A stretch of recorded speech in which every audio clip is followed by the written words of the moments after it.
뭐 이제 한 2주차로 들어가는 것 같은데 홈플러스의 이제 선제적인 그 법정 관리 신청이 이제 꽤 진행이 되고 있습니다.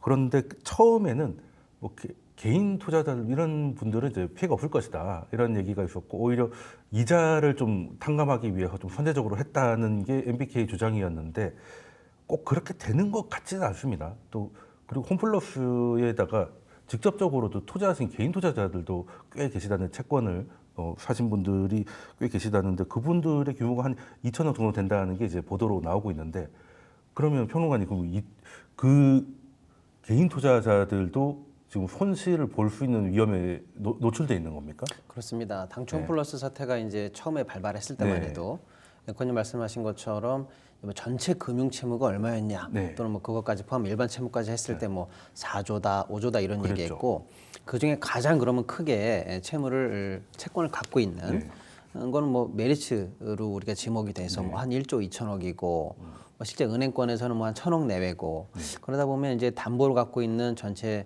홈플러스의 어떤 부동산 자산이라든지 이런 걸 고려해 봤을 때 금융이 일으키고자 하는 연쇄 파급 효과는 생각보다는 괜찮을 수 있다라고 조심스럽게 전망했었는데 그건 일단의 초기의 전망이었고요. 네. 막상 뚜껑을 열어보니까 소위 말하는 이제 단기 금융 상품들이 있습니다. 예를 들어서 뭐 3개월 이런 단위로 짧게 발행되는 CP 기업음이라고 하거든요. 그다음에 단기 사채. 그리고 일단은 이제 그동안은 잘 드러나지 않았는데 홈플러스가 자기네들이 이제 카드를 결제로 해서 자기네들이 이제 카드 결제 대금을 사실 담보로 해서 소위 말하는 이제 요 자산을 담보로 해서 발행하는 또 다른 금융 상품 이른바 ABS라고 하는데요. 요것도 이제 전자로 발행하면 뒤에 TV가 붙습니다만 아무튼 전자로 발행한 자산 유동화 금융 상품이라고 보시면 되는데 요것들을 사실 합쳐 보니까 현재 발행 잔액이 6천억에서 6,500억 정도로 현재 추산이 되는데 홈플러스 사태 초기에는 요게 사실은 약간 관심 밖에 있었는데 그렇죠. 요 단기 금융 상품이 6,500억 정도가 된다는 게 확인이 됐고 특히 이제 이런 걸 확인하다 보니까 이게 그럼 주로 어디에서 팔렸나 봤는데 그러니까요. 이 상품의 핵심은 등급이 지금 이제 신평사가 홈플러스 등급을 낮췄습니다만 낮추기 전이어도 A3거든요. 그럼 사실상 이거는 뭐 정상적인 금융권 내에서는 투자 부적격 상품이에요. 네. 그러다 보니까 이걸 누가 샀을까? 금융권이 아니라면 말이죠. 엔드 그러면 누가 왜 샀나 보면 이게 이율이 6에서 7% 정도는 줘야 팔린단 말이에요. 그렇죠. 고위험 상품이니까. 그렇습니다. 그러니까 이게 고위험이고 그걸 커버하기 위해서 고이율로 팔렸다. 그렇죠. 그럼 이런 거에 혹해서 누가 샀을까라고 해서 사실은 개인들이 많이 사지 않았을까라고 이제 의구심이 나와서 금융당국이라든지 또 현장에서 계속 확인을 하다 보니까 실제로 개인 투자자분들이 지금 계속 보도가 나오는 거에 따르면 전체 6천억 정도 상품별로 다 합쳤을 텐데 2,500억에서 많게는 3,500억 정도는 개인이 산 걸로 확인이 됐고요. 또 그 개인 그렇습니다. 그 개인들이 또 간접 투자했던 펀드 상품이라든지 이런 걸 통해서 투자한 것도 있거든요. 이런 것까지 확인해 보니까 지금 뭐 그런 각종 이제 개인들이 직간접으로 투자한 것은 2,500, 3,000억으로 넘어가는 것 같고 또 법인도 사실은 금융기관은 아니거든요. 그러면 일반 법인들도 사실은 자금 운용을 많이 합니다. 이런 법인 투자자까지 합치면 사실상 리테일에서 판매된 게 5천억은 넘는다라는 지금 보도가 나오고 있어요. 거의 과반이 리테일이네요. 그렇습니다. 그러니까 사실상 단기 금융 상품의 대부분이 어쩌면 개인 시장으로 흘러 들어갔다 이렇게 봐야 되는 거죠. 그런데 이 상품의 특징은 만약에 이게 회생 절차로 들어간다라면요. 후순입니다. 담보가 없어요. 그러니까 고위험. 그러니까 잘못하면요. 제가 이분들의 이 걱정을 좀 가중시키는 건지 모르겠습니다만 잘못하면은 원금 손실은 굉장히 큰 위험으로 현재 현실화되고 있는 거 아닌가라고 봤을 때 상당히 많은 개인 투자자분들이 어쩌면 이제 큰 피해를 보지 않을까라고 현재 우려되고 있는 상황입니다. 당연히 예금이 아니니까 예금 보호도 안 될 것이고. 그렇습니다. 그러면 원금을 얼마나 손실을 해야 될지 그대로 다 받기는 쉽지 않을 것 같고. 제가 과거 사례를 잠깐만 비춰보면은요. 이제 원금을 거의 다 떼이는 경우 어떤 기업마다 다릅니다만 그나마 회생이 겨우 이제 돌아온 회사들이라 하더라도 제가 이제 금융권에서 쭉 경험을 봤을 때 적어도 원금 상황까지 회사가 기업을 성공한다 하더라도 10년 이상 걸립니다. 성공 사례가요. 그러니까 뭐 거의 사실상 현재 가치 기준으로 보면은 뭐 어마어마한 손실이 강제 예상되고 장기 있는 거죠. 투자가 그렇습니다. 되는 건가요? 근데 장기 투자는 한다고 해서 받는 게 원금이지 그만큼 복리 투자 되는 것도 아닌데. 맞습니다. 자, 그러면 이게 리테일까지 이렇게 많이 넘어갔는데 그 수장님께서는 그 최근 한 2, 3주 동안 홈플러스 사태가 좀 진행되는 거를 좀 어떻게 전개를 어떻게 보고 계신지.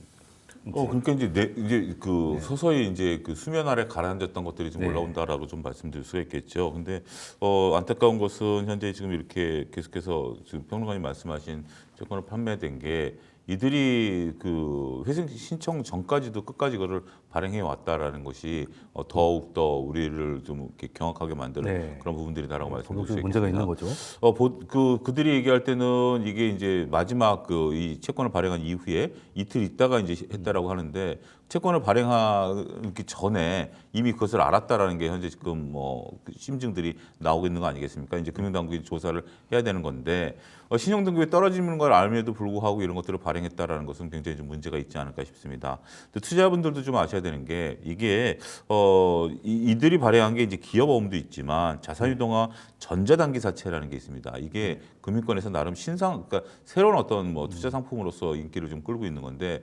말씀하셨다시피 리테일에서 팔기 아마 좋았을 거라고 저는 미뤄 짐작을 해요. 네. 소비자들한테 홈플러스 채권이다라고 한다라면 일단 홈플러스라는 자체에 대한 어떤 우리가 익숙함이 갖고 있는 믿음 이런 부분들이 있다라고 말씀드릴 수가 있겠고 이게 신용등급이 낮다 하더라도 보통 이제 투자자들의 오해가 뭐냐면 하이 리스크 하이 리턴이라고 생각을 합니다. 그러니까 내가 당연히 이렇게 신용등급이 낮아야만 얘기하신 6에서 7% 리테일에서는 그보다 조금 낮았을 수도 있죠. 그런 정도 그러니까 리테일에서 6에서 7%면 발행되는 건 8에서 9% 발행됐다라고 봐야 될 것 같아요. 그게 리테일 오면 그 정도 떨어지는 거거든요. 근데 그 정도를 당연하게 생각하는 거죠. 이건 당연한 게 아닙니다. 바로 이런 사태가 날 수 있는 그런 부분들이거든요. 우리가 정상적으로 시중금리보다 높게 올라가는 부분에 대해서는 당연히 하이 리스크 하이 리턴에서 많은 분들이 하이 리턴만 생각하세요. 말은 그렇게 해도 내 머릿속엔 하이 리턴만 생각하지 하이 리스크 생각은 안 해요. 그러니까 투자를 하는 거죠. 그렇기 때문에 이 투자에 대한 책임 우리가 안타깝게도 진짜 박시성 평론가님 말씀하신 10년이 걸릴지 아니면 5년이 걸릴지는 모르는 문제입니다만 이거를 누구에게 얘기하기가 상당히 곤란해. 이게 투자 상품이라는 거죠.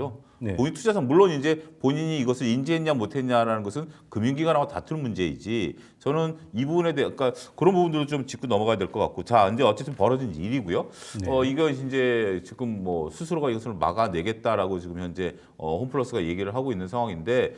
지금 일단은 피해 규모가 어느 정도인지 알아야 이거를 메꿔내야 되는 거 아니겠습니까? 그렇죠. 얼마인지를 봐야지. 얼마인지를 알아야 그러면 이게 단계적으로 이게 투자자들에게 들어가 있는 후수익 채권도 있고 그다음에 지금 거기 이제 납품업체들이 납품 대금을 못 받은 것들도 있는 상태거든요. 일부 좀 지급이 되고 있는 걸로 지금 또 알려지고는 있어요. 그렇기 때문에 그것들이 이제 그게 먼저 이루어져야 되겠죠. 그러니까 후순위이기 때문에 먼저 홈플러스에 납품하신 자영업자분들에 대해서 그런 것들이 조금씩 이제 입금이 돼야 되고 그게 끝난 다음에 이것이 이루어져야 되는 부분들이고 또 이건 아직까지 채권 만기가 있기 때문에 만기가 돌아가기 이전에 이거를 또 갚을 수 있는 것은 갚을 이유는 또 없는 거죠. 그런 부분들이기 때문에 지금은 일단 홈플러스 측에서 모든 것을 있는 그대로 빨리 이거를 조사 이전에 공표를 하고 어떻게 보면 로드맵이라든가 어찌 사실 출연을 한다라고 했으니까 로드맵을 해야 되는데 지금 이제 또 얘기가 나오는 게 사실 출연한다는 뉴스 이후에 MBK 회장 입장에서는 보면 정산 대금만 먼저 하고 있다. 그러니까 지난번에 박수성 평론가님 말씀하셨어요. 3천억 갖고 있는 게 이게 줄 돈 안 준 거였는데 그거 정산하고 있다라고 하니까 사실 출연하고는 그건 먼 얘기죠. 그런 부분들이 조금 미스매치가 일어나고 있는 게 아니겠나 싶기도 합니다. 이 문제가 좀 복잡한 게 그럼 예를 들어서 지금 이 채권들을 들고 계시는 일반 개인분들은 진짜로 이 답답함이야 오죽하겠습니까마는 당장 길거리에 내앉을 심정 아니겠습니까? 지금 보도에 따르면 최대 한 9억 이상도 투자한 개인이 있다고 하니까요. 그럼 그 하루 아침에 그 수억 원의 재산이 실조가 된다 그러면 어떻게 될지 모르는 거죠. 그럼요. 진짜. 심각한 상황인데 이 문제를 지금 그럼 누가 해결해야 되는가를 놓고 현재 약간 법정 다툼이 이제 저는 시작됐다라고 보는 게 뭐냐면 제가 개인적으로 취재를 좀 해봤어요. 이 창고 등등등에 봤더니 판매됐던 그 논리는 딱 두 가지더라고요. 하나는 지금 금리가 얼마인데 2배 줍니다라는 거. 그걸로 하나 현혹하는 거고 또 하나는 수익률. 홈플러스인데 3달 안에 안 망합니다. 그러니까요. 지금까지 30년 해왔는데 홈플러스가 3달 안에 망하겠어요? 이 두 가지 얘기를 혹했다는 거예요. 이런 분들이. 그럼 잘 팔리겠네. 그렇습니다. 그러니 뭐 아무리 위험을 강조해도 현장에서 이렇게 판다 보면 그 위험에 대해서 제대로 인식하지 못하는 네. 금융 소비자들이 대부분이시겠죠. 그래서 소비자분들은 일단은 내가 불안전 판매를 당했다, 위험을 제대로 고지받지 못했다라고 해서 본인들에게 팔았던 리테일 창구가 있는 증권사들을 일단 일차적 책임의 어떤 그 상대로 생각하는 것 같아요. 네. 그러면 이제 증권사 입장에서는 이제 고민인 거예요. 본인들이 소비자를 상대하는 것도 하나의 이제 자기 책임이겠습니다만은 네. 계속 발행되고 있는 중에 이런 위험에 대해서 홈플러스 원 발행처 홈플러스는 알았을 텐데 왜 우리에게 제대로 보지 않고 계속 그러니까요. 내일 모레 신용등급 떨어질 게 뻔히 아는데 발행을 했느냐라고 해서 증권사가 홈플러스를 상대로 쉽게 말하면 형사 법정 다툼을 준비한다는 거예요. 쉽게 우리도 말하면 피해자다. 그렇습니다. 쉽게 말하면 사기로 간다는 얘기입니다. 네. 그러니까 이 두 다툼이 지금 벌어지고 있는 중이다. 일단 이렇게 좀 볼 상황인 것 같고요. 아까 우리 이 소장님 말씀하신 것처럼 이런 전단체에 투자했던 개인들도 문제입니다만 현재 이제 그 본인들이 직접 납품했던 납품처들 중에서 영사분들 입장에서는 이 보도가 일정 부분 해결되고 있는 것처럼 나와서 굉장히 억울하다는 게 지금 현장에서 나오는 목소리입니다. 네. 이분들의 단톡방이라든지 이런 쪽에서 네. 보면은 우리는 아직 받지 못했는데 이런 분들이 굉장히 많으신가 봐요. 네. 그래서 지금 이 자세히 보니까 주로 이제 대기업들을 상대로 먼저 네. 큰 데를 먼저 큰데 준다. 먼저 자금 상환 계획이라든지 뭐 이런 네. 프로세스를 설명하고 있나 봐요. 그럼 결국에는 아직도 자기는 설명도 못 받았고 그럴 수 있겠네요. 납품은 계속 해야 되는 상황인 것 같고 또 대금은 언제 줄지 모르는 상황이니까 사채를 동원해서 개인들의 사재로 지금 현재 메꾸고 있다 이런 급전으로. 영세업주들이 굉장히 많은 상황입니다. 그러니까 큰 문제도 당연히 해결돼야 되겠습니다만은 지금 이제 살짝 포커스를 옮겨 보니까 개인들, 네. 영세한 자영업자분들이나 납품처들 네. 분들로 문제들이 파생되고 있고 이쪽에서 해결이 안 되면서 오히려 문제가 걷잡을 수 없이 커지는 양상으로 지금 현재 가고 있는 것 같아요. 네. 그 예전에도 그 ELS, 네. 홍콩 ELS 그 팔 때 그냥 3년 안에 홍콩이 이제 반토막 나겠냐 맞습니다. 해가지고 많이들 가입을 하셨다가 작년에 진짜 홍콩이 반토막이 나버렸잖아요. 예, 그래서 좀 지금은 또 홍콩이 또 10몇 프로 올라가지고 좋긴 한데 지금 홈플러스도 마찬가지로 마트 힘든 건 알지만 그래도 3달 안에 망할 것 같진 않다.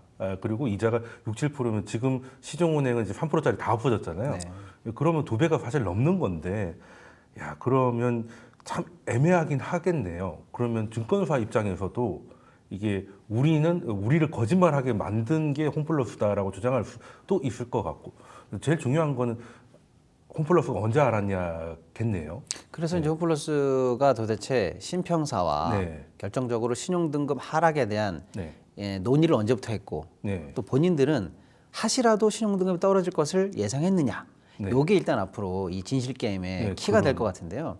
현재는 그 등급 하락 적어도 3일 또 그 앞단의 3일까지는 신평사가 사실 예비판 정도 하고 네. 의견이 있으면 제시해라라고 하는 그렇죠. 얘기를 했다는 게 좀 확인되고 있어요. 그러니까 적어도 등급이 떨어지기 전 3일까지는 확실하게 그렇죠. 홈플러스가 알았다는 거고요. 그 알은 날, 그 당일도 사실은 ABS가 발행된 걸로 현재 확인이 됐습니다. 820억 정도요. 네. 그러니까 이게 점점 범위를 좁혀가다 보면은 홈플러스도 어느 정도 책임을 피할 수 없을 것 네. 같고요. 그러면은 예. 질문 조금만 더 드리면은 만약에 그게 등급이 떨어진 건 아니고 등급이 떨어질 수 있으니까 어떻게 보면 소명의 기회를 한 3, 4일 준 거잖아요. 네. 이것도 발행처가 증권사한테 알려야 되는 법적 의무가 있는 겁니까? 저는 이렇게 해서 그건 좀 굉장히 이제 좀 좀 민감한 애매한- 부분이라 네. 말씀드리긴 뭐한데 포괄적으로 네. 저는 이렇게 봐요. 멀쩡한 회사가 예상할 수 없는 이벤트 때문에 그렇죠. 등급 하락을 맞았다라는 상황과 네. 여기는 지금 A에서 출발해 가지고요. 네. 지금 한 번도 등급이 올라간 적이 없이 계속 계단형으로 네, 내려오기만. A3까지 내려온 상황이거든요. 네. 그러면 요 직전에 등급이 내려올 때도 상황이 뭐였냐면 쉽게 말씀드리면 이런 겁니다. 당신 월급이 얼마입니까? 그럼 저 300만 원입니다. 네. 그럼 빚이 얼마입니까? 그럼 3천만 원이네요. 네. 아유 그러면 월급 갖고 빚 못 갚아요. 그렇겠죠. 신용등급 좀 내리겠습니다. 이 상황이거든요. 네. 그럼 이 상황이 개선되려면 어떻게 해야 됩니까? 월급이 오르던가 그렇죠. 어떻게든 아껴가지고 빚을 깎았든가. 네, 뭐. 그러니까 다음에 신평사를 만났을 때 저 상황이 달라졌죠. 네. 이렇게 제의시를 할 정도라고 되면 네, 달라진 상황에 대한 의식을 본인이 할 수 있는데 이전에 이미 등급이 내려갈 때 재무 상황을 제일 잘하는 건 홈플러스인데 그보다 더 상황이 악화되었거나 별반 달라질 게 없었다라고 하면 하시라도 등급 하락의 위험성이 있다라는 거를 적어도 넓게는 인식할 수 있었다라는 측면을 좀 저는 주목하고 싶습니다. 저는 요거를 약간 좀 비틀어서 봐야 되는 게 이게 지금 A3 같은 경우 거기서 신용금 떨어져도 이게 리볼빙이 돼요. 리볼빙이 되는 수준이거든요. 그래도 A니까. 네, A니까 리볼빙이 되는 수준이거든요. 리테일이 되면 이제 이자를 더 올려줄 수 있는. 그러니까 저는 그 문제에 대해서는 홈플러스가 밝혔냐 안 밝혔냐가 오히려 핵심은 아니다라고 봐요. 핵심은 홈플러스가 지금 현재 회생 신청에 들어간 게 문제지. 네. 그 어쨌든 그 채권을 단기 3개월 리볼빙 하면서 그게 만기가 도래해서 끝내고 다음 때는 어마어마하게 금리가 또 올라가겠죠. 그렇게 리볼빙을 하면 돼요. 그러니까 증권회사 창구에서는 지금 수많은 기업들의 전단체가 오늘도 지금 많이 팔렸을 그렇죠. 거예요. 어마어마한 금액들이 팔리기 때문에 그 속에서 이게 그 옥이냐 흑이냐를 가려낸다는 건 현실적으로 어렵고 그다음에 전단체를 파는 입장에서도 보면 저도 많이 팔아봤습니다만 어떤 이러한 것들이 확실한 것들이 팔리기 좋죠. 소비자들 인식하기 좋고 네. 뭐 예를 들어서 저 뭐 지방의 어떤 중소기업들 같은 경우 아무리 신용등급이 좋다 하더라도 그거를 고객들한테 설득하는 거랑 네, 우리가 잘 딱 모르니까. 한 방이잖아요. 네. 딱 너 나쁜 놈이야라고 하는 거. 네. 차영주 너는 이상한 놈이야. 이게 나는 거지. 네. 차영주가 성격이 어떻고 이게 설명해봤자 소용이 없는 거 네. 이렇게 되는 거기 때문에 이 부분에 대해서는 증권회사가 자기가 책임을 면책할 수 있는 수많은 또 그런 부분들이 있기 때문에 더군다나 요즘은 그 판매를 할 때 그렇게 말은 했겠죠. 예를 들어 3개월 내에 안 망합니다라고 하지만 그 외에 고지해야 될 것들을 다 했기 때문에 나는 못 들었어라고 퉁하기는 어려울 것 같아요. 근데 어찌 됐든 지금 홈플러스의 문제는 이게 만약에 신용등급만 떨어졌었으면 이게 문제는 저는 안 됐다라고 봐요. 계속 그동안 신용등급 떨어지면서도 계속 전단체를 발행해 왔기 때문에. 네. 근데 이제 이 회생에 들어가는 부분들이 이 부분을 이제 그 계획을 잡아놓고 이제 아무래도 법적인 박지성 평론가님 말씀하신 것처럼 증권사들 입장에서는 고객들하고의 문제는 그렇다 치더라도 이제는 이제 홈플러스가 니네가 언제부터 계획을 세웠느냐. 그 사이에 이런 걸 우리한테 고지하지 않았다. 이런 걸 가지고 이제 얘기를 들어가면 홈플러스 입장에서는 지금 여러 가지 불리한 정황들이 좀 나오고 있는 거 아니겠습니까? 그런 부분들이 이제 문제가 되는 거고 그렇다면 처음에 이제 잘하려고 했다라는 게 홈플러스의 얘기 아니겠습니까? 그러면 어느 정도 이제 이 많이 불안해하는 투자자들 그다음에 거기에 들어가 있는 수많은 그 이제 같이 같이 키워온 분들이잖아요. 그분들에 대한 어떤 뭐가 제시가 있어야 되는데 전혀 없이 뜬금없이 회장이 사죄를 출연하겠다? 아니 잘못한 게 없는데 왜 사죄를 출연해요? 뭐 그런 것들을 생각하게 만든다는 측면에 있어서는 지금 이들이 대응하는 것이 과연 정말 우리가 이들에게 니네 이거를 진짜 먹튀하려고 한 거 아니야? 라는 것에 대한 명확한 대답을 지금 못하고 있다는 것이 많은 분들이 더욱더 불안해하고 오히려 더 나쁜 쪽으로만 생각하게 만드는 스스로 자초한 일이 아니겠나. 저는 좀 그렇게 말씀드리고 싶어요. 그 MBK 측의 1조 뭐 내외 뭐 사제 출연 설 아직은 설입니다만 네, 뭐 의지만 밝힌 예. 거죠. 이것도 하나 짚어볼 부분이 있는 게 지금 이제 우리가 방금 나온 사실은 이제 개인들의 피해를 먼저 구제하는 게 일단 우선순위 아니겠습니까? 그렇죠. 그런데 그 이제 좀 제가 금융을 좀 쉽게 이해시켜 드리려고요. 예를 들어서 제가 물건을 납품을 하고 네. 돈을 받는 거 대신에 어음을 받았습니다. 네. 요 어음은 쉽게 말하면 우리가 진성어음이라고 하는 거예요. 예. 그렇죠. 요거는 물건 받고 돈 받고 하는 거래를 기본적으로 깔고 있기 때문에 요거는 상거래 채권입니다. 그렇죠. 근데 이제 물건을 안 받고 그냥 금융상품으로 어음을 발행하면 이게 이제 CP가 되는 거거든요. 요거는 금융상품이에요. 네. 상거래 채권은 이번에 기업 회생할 때 법원에서도 그랬고 사실 상법상으로도 그렇고 우선 변제를 먼저 해주게 됩니다. 그렇죠. 일단 그건 무조건 가장 먼저 보호를 해줍니다. 그런데 지금 요 최근에 나왔던 4천억 정도의 자산 유동화 전단체, 아까도 제가 말씀드린 ABS TV는 이게 홈플러스가 원래는 어떤 납품처로부터 물건을 받고 카드로 긁습니다. 보통 그렇죠. 그럼 이제 나중에 카드 값을 내줘야 돼요. 네. 근데 요거는 나중에 내주는 거니까 요거를 담보로 해가지고 금융상품이 만들어진 겁니다. 네, 맞습니다. 그러니까 이거는 기본적인 상거래가 있어요, 베이스에. 네.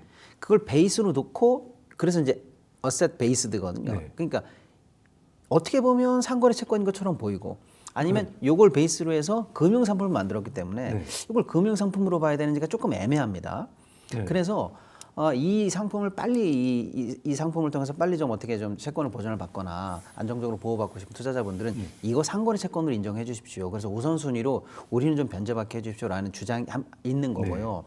아닙니다. 물론 어셋이 기본적으로 베이스도 돼 있지만 이거 금융상품입니다라고 해서 만약 금융상품으로 판정되면 구제받기가 조금 어려운 상황으로 넘어갈지도 모르는 고비에 있거든요. 근데 제가 이 말씀을 드리는 이유는 이런 것까지도 책임지겠다는 자세로 이번에 MBK가 1조 지원설이 나온 거라면 저는 약간 진정성을 볼 텐데 이번에 뭐라고 그러냐면 그거는 그거는 금융회사, 증권회사를 통해서 산 거니까 그렇죠. 그건 그쪽 가서 따지세요. 판매처에 판매처에 물어보는 얘기가 나온단 말이에요. 그리고 남은 상거래 관련 채무부터 먼저 지금 저희가 지원하겠다 이런 얘기를 한단 말이에요.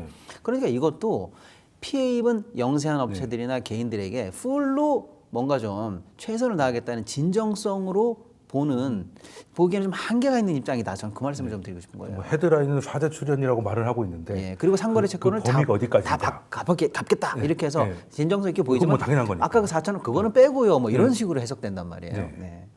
이게 그러니까 지금 중요한 게 그거잖아요. 그러니까 평론가님 말씀하신 것처럼 당연히 갚아야 될 거를 마치 자기네들이 수혜로 갚아주는 것처럼 지금 얘기를 하는 거잖아요. 그건 당연히 갚지 않으면 법적인 문제가 생기는 부분들이니까 법적으로 문제되는 부분만 지금 이제 얘기를 하고 법적으로 피해갈 수 있는 부분들 좀 피해간다는 느낌이 들거든요. 근데 이게 어떻게 보면 생돈이 들어가는 건 아니에요.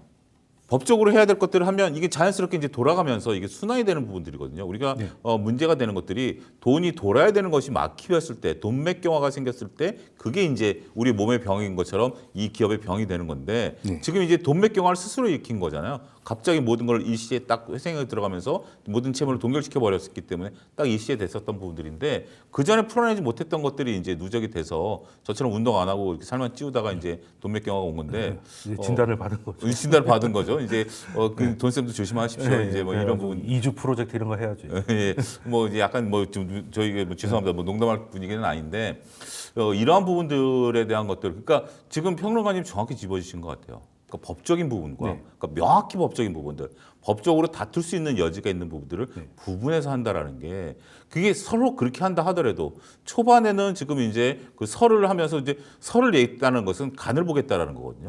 간을 보겠다라는 건데 그래서 이제 많은 분들이 이제 호응을 했더니 간 보는 단계에서도 이 정도라면 과연 진정성이 있겠느냐 이 부분에 대해서는 정말 실망감이 더 오히려 간을 차라리 안 보니만 못한 사태로 벌어질 수도 있지 않겠나 싶네요. 참 이 부분이 정말 애매했던 게 홍콩 이해했을 때도 그때 그냥 피해자들은 뭐 홍콩이 안 망할 거다 그 말 3년 안에 그렇죠. 안 망한다 네, 그리고 맞습니다. 이자 더 받는다 요것만 해서 근데 제대로 인지를 못했다 뭐 이런 걸로 될 수 있는데 이거를 거기만 국한하면은 그거를 어떻게 구제할 수 있을 것 같은데 이거 시장 전체로 보면 누구는 구제해주고 누구 그때 그래서 40, 50대는 얼마를 해주고 젊은 사람은 좀 적게 구조해주고 좀 처음 보는 자본시장에서 그렇죠. 이런 경우는 사실 좀 없었지 않습니까? 근데 이번도 마찬가지인 게 지금 ABS를 만약에 사대 출연해서 다 막아버리면 ABS 성격 자체가 바뀌어 버리는 거거든요.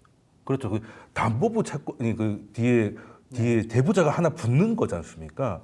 그러면 이 채권의 매력도는 엄청나게 높아지게 되는 거거든요. 근데 부도 그거는 가능성이 저는 떨어지는 거니까. 그렇게 생각하지는 네. 않습니다. 그러니까 이제 ELS도 그거는 이제 홍콩 ELS에 대한 어떤 특별한 경우고요. 이건 홈플러스의 저도 특별한 케이스라고 봐요. 그러니까 이제 대주주가 사재로 출연할 수 있는 경우가 있고 대주주가 스스로 회생에 들어간 거고 스스로 경영 못한 걸 내가 경영 못한 걸 책임지겠다라고 한 거기 때문에 다른 ABS까지 이런 것들을 신용보강에 들어가야 된다라고 저는 생각하지는 않아요.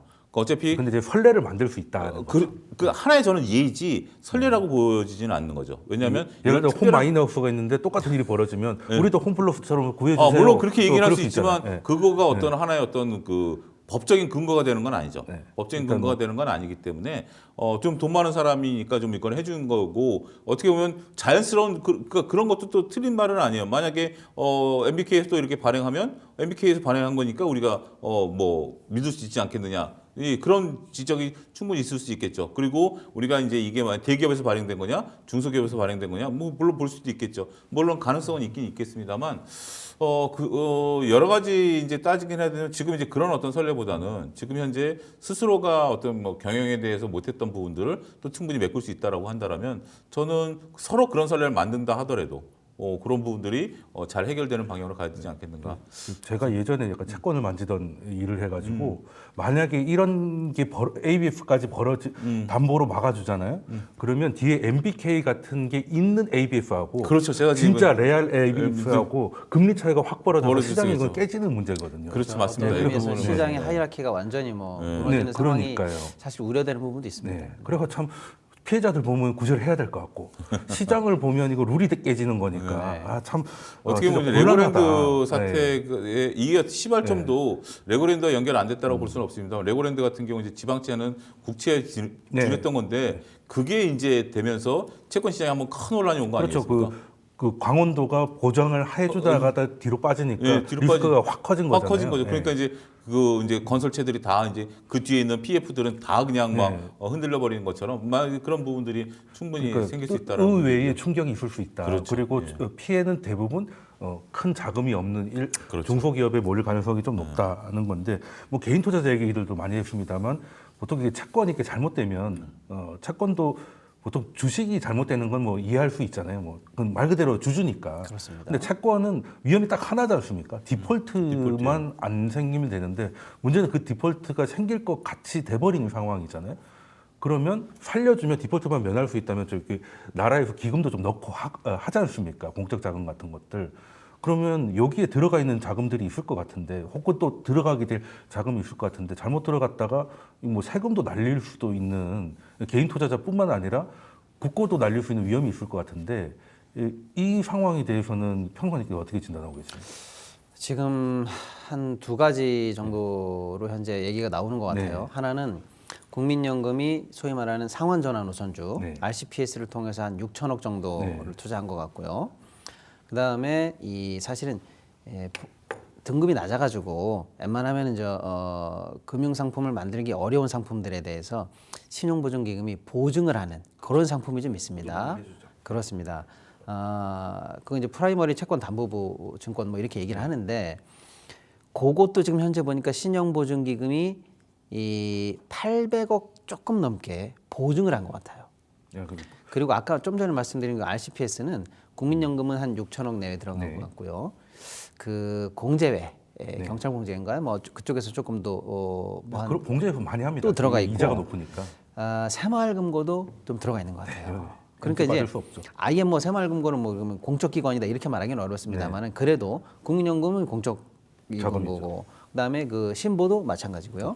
그다음에 새마을금고나 공제회도 그냥 공적 기능이나 역할 어떤 그 성격이 좀 있다고 우리가 본다면 그렇죠. 일반은행은 아니에요. 이쪽 자금들이 지금 한 많게는 6천억에서 8천억 정도 원금이 이제 투여된 것 같아요. 네, 원금 그렇습니다. 손실 위험에 노출됐다. 근데 여기가 만약에 이제 손실이 어느 정도 확정되거나 커진다면은 이거는 결국에는 국민들의 세금 그렇죠. 내지는 혈세, 국민의 재산, 공공의 재산의 손실로 이어지기 때문에 이것도 반드시 지금 따져 보여야 될 문제입니다. 왜냐하면 뭐 주인 없는 돈 내지는 뭐 리스크를 뭐 대충 관리해도 된다 이런 건 아니거든요. 그렇죠. 이 부분에 대해서도 오히려 더 엄격해야죠. 어떻게 투자됐고 지금 리스크 관리 어떻게 해왔고 네. 또 주요한 계약 관계가 어떻게 되어 있는지 이 부분에 대한 상환은 잘 되고 있는 건지 이거 굉장히 중요한 문제로 앞으로 떠올 것 같습니다.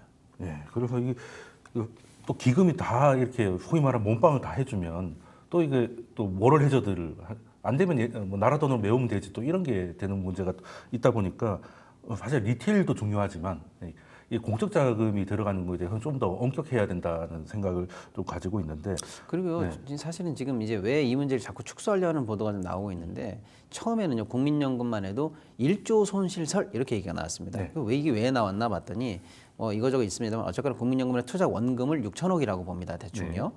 그리고 뭐 이자 등등등 뭐 해서 어쨌거나 수익으로 들어오도록 돼 있는 게 약 한 3천억 내외. 그러면 이게 만약에 전일 손실로 나면 거의 1조까지 올라간다라는 거거든요.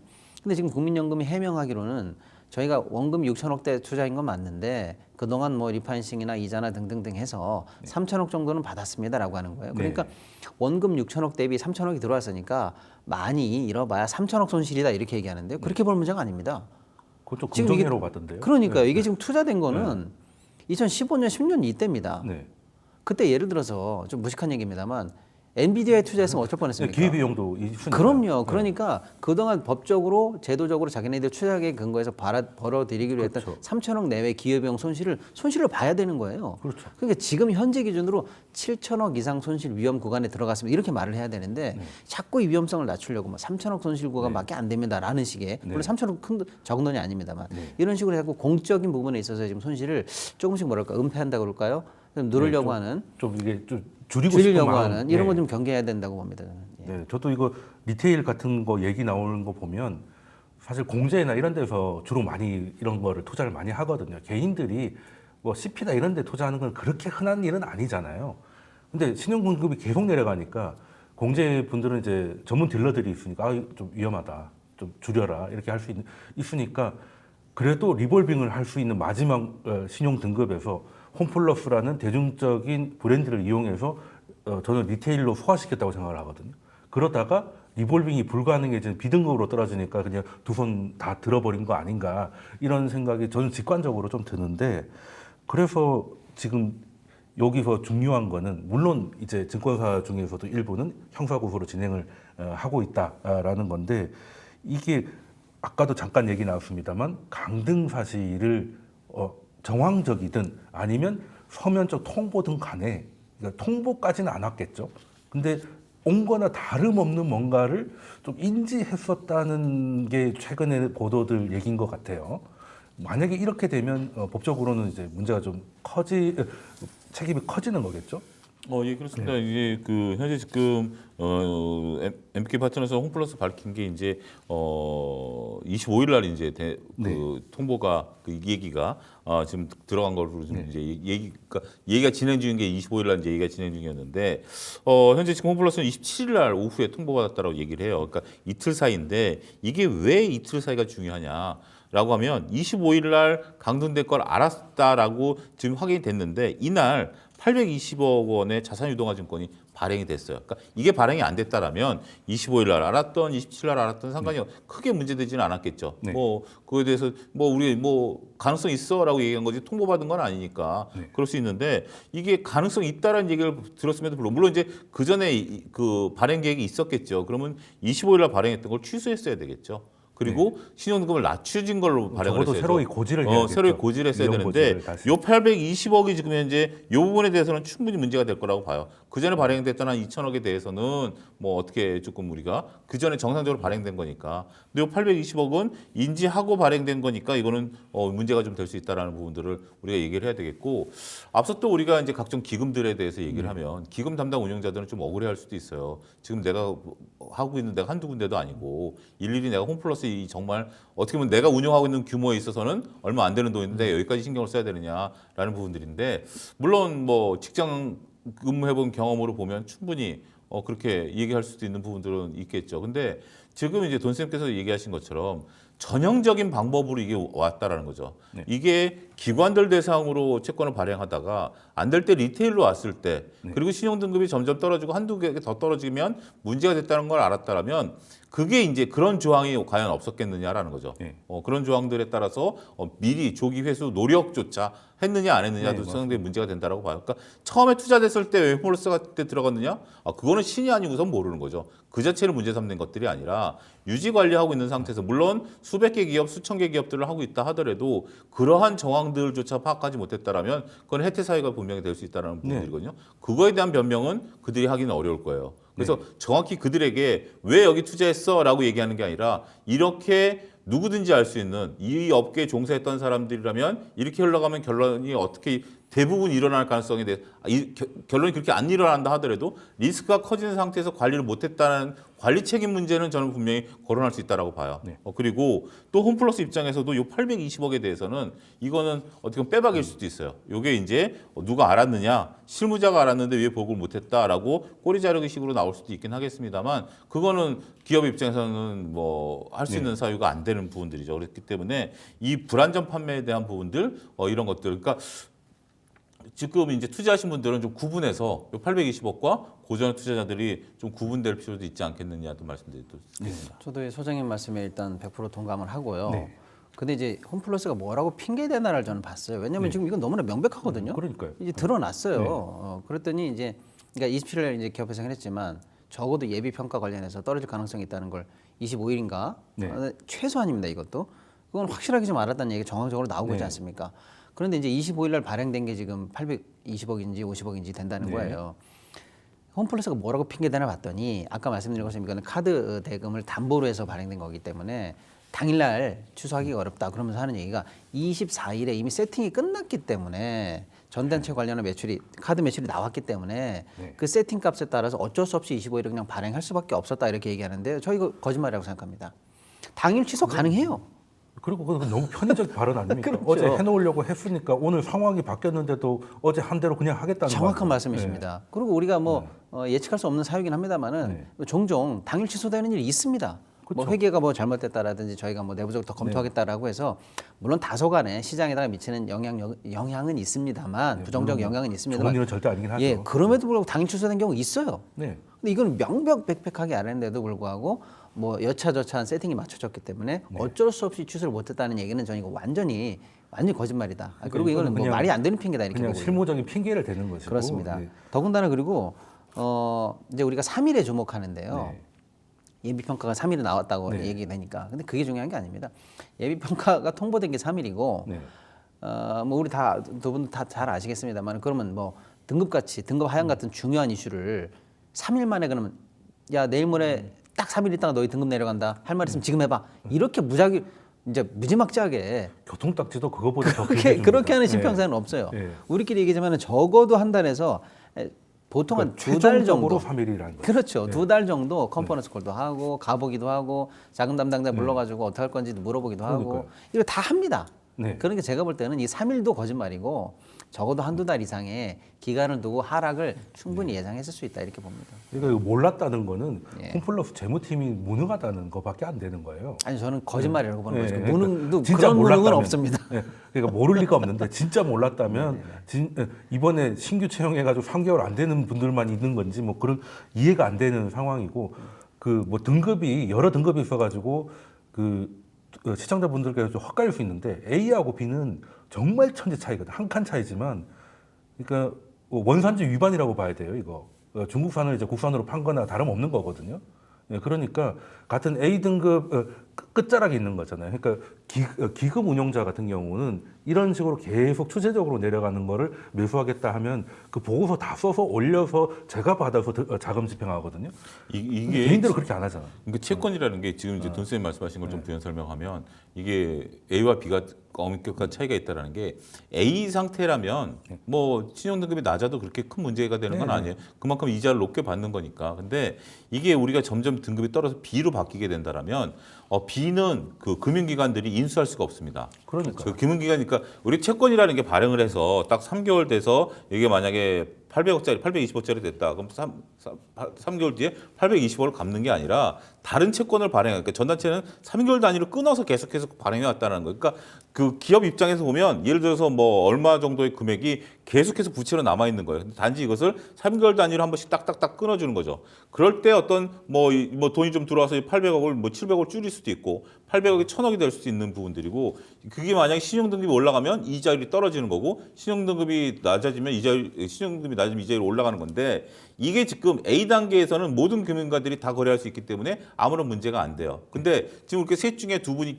금융기관이고 제가 개인이라면 개인은 상관없겠죠. 근데 A에서 B로 딱 떨어질 순간 두 분은 인수를 못 해요. 네. 이거를 그럼 누가 인수를 해야 되냐? 개인들이 다 떠나야 되는데 그럴 건 현실적으로 어렵죠. 그렇게 됐을 때 디폴트가 그러니까 이게 끊어지는 디폴트가 발생하는 건데 이 사유가 지금 발생했다는 거거든요. 그렇기 때문에 이게 그 A에서 B로 가는 걸 알면서도 이렇게 발행했다라는 것은 이 부분에 대해서는 그리고 이거를 기금들이 몰랐다. 이것도 조금 혜택 사유가 될 수 있다. 문제가 좀 복잡해지는 부분들이다라고 말씀드릴 수 있겠죠. 그래서 과거 사례를 보면은 등급이 내려가거나 뭐 법정 관리에 들어가거나 이런 중차대한 사유가 있을 것을 알면서 이런 상품들을 발행하면은 사기로 유죄가 됐던 판례들이 여러 건 있습니다. 뭐 D그룹 사태라든지 L그룹 사태라든지 해서 이미 판례가 있어요. 네, 물론 이건 이제 주식의 흐름이 아니고 그럼요. 이건 예상 가능한 거니까. 그렇죠. 그런 측면에서 일단은 좀 예의주시를 해야 될 것 같고 감독원이 뭐 다양하게 지금 조사를 하는 것 같아요. 그런데 감독원 조사 이 대상에 지금 신평사도 들어가 있습니다. 뭐냐? 언제부터 협의했는지를 보겠다는 거예요. 제가 볼 때는 맥을 잘 짚은 것 같아요. 네. 그러니까 이제 거짓말은 곧 드러난다라고 이제 볼 수밖에 없는 것 같습니다. 네. 그러면 일단 MBK 파트너스는 홈플러스를 이제 매입할 때 뭐 잘 키워가지고 결국에 이제 팔고 나오는 뭐 나쁘게 말하면 먹튀인데 뭐 제대로 말하면 기업을 제대로 회생시켜가지고 본질 가치에 판다 뭐 이런 건데요. 지금 이걸 회생시켜가지고 지금 우리나라 마트 하면 세 개였으니까 뭐 이마트는 아닐 것 같고 지금 롯데마트가 좀 부진하니까 이제 여기서 2위를 인수해서 2강 체제로 가게끔 만드는 게 약간 뭐 희망 아닌 희망인 것 같은데 롯데도 지금 저희가 여러 번 다뤘지 않습니까? 롯데 위험하다고. 근데 롯데가 그럴 만한 의지가 있을까요?